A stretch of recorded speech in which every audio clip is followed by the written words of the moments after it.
She's a singer, a songwriter, a record breaker. She's also a marketing genius. Today, I'm going to dive into how Taylor Swift has excelled at marketing herself and her music. Hello, I'm Dr. Aviva Philipp-Muller. I'm a consumer psychologist and a professor of marketing, and I'm here today to help you understand the marketing behind the stuff you encounter every day. If that's something you're into, then don't forget to like this video and subscribe to this channel. Now, how do we understand someone like Taylor Swift, who is almost like a goddess amongst millennial and Gen Z women? Taylor Swift has slowly but surely amassed a huge fan base. She released her first album in 2006, and over the last 17 years, she has become one of the most popular artists alive today. So how did she achieve all this? Well, one thing she does exceptionally well is she sits right at the intersection between aspirational and attainable. What do I mean by this? Well, let's first focus on the aspirational part. Taylor Swift is talented, beautiful, glamorous, and of course, she's an international pop star. These are all highly aspirational traits that us mere mortals can only hope to one day achieve. That's the aspirational part. We can look up to her and feel inspired to be better, to be more beautiful, more glamorous, more talented. What's truly remarkable is that despite all of this, she has somehow successfully maintained an image as highly attainable. She is not the popular mean girl. She is just the girl next door. Her song, You Belong With Me, captures this idea perfectly. She is not cheer captain. She is just on the bleachers like you or me. This aspirational, attainable intersection is executed to perfection by Taylor Swift, but she didn't invent the idea. It's actually been around since the early days of commercials, when ads would show you a family or a person who had a life that was really similar to yours, but just a little bit better. They were a little bit wealthier, a little bit prettier, a little bit happier than you were.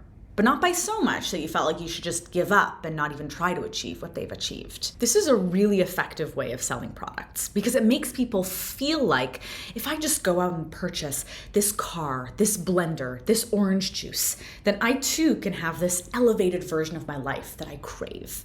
If I purchase what's being advertised to me, then I'll be just one step closer to having the prettier, wealthier, happier life that I aspire to have. Taylor Swift is the prettier, wealthier, happier version of all of us.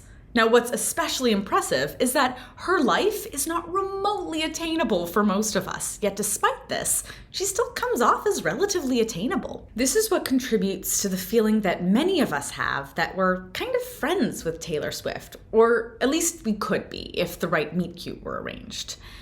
This feeling of I have a friendship or a relationship with a celebrity or someone you've never met, or even a fictional character, is referred to as a parasocial relationship, which is feelings of emotion and connection towards someone that doesn't necessarily know that you exist, which is the case for the majority of Taylor's fans. These parasocial relationships can help people feel good about themselves and help Taylor Swift's fans feel like they're part of a community. And this isn't to say that all parasocial relationships are just in your head, because Taylor does a lot to foster these relationships. She engages with her fans, and she has historically invited some specific fans to her home for listening parties. So if you think that there's a chance you might one day meet Taylor Swift, there is a chance that you will.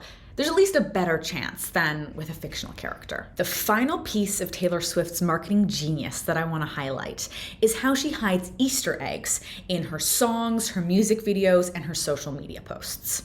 Now, an Easter egg is an everyday term for a hidden message in a piece of media, like a music video, that requires some insider knowledge in order to understand.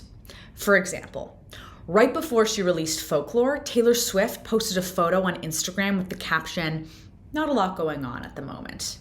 And this has since become code for something very big is going on. By packing all of her work with hidden messages, or Easter eggs, for her fans to decode, this ensures that her fans have to pay really close attention to everything that she does.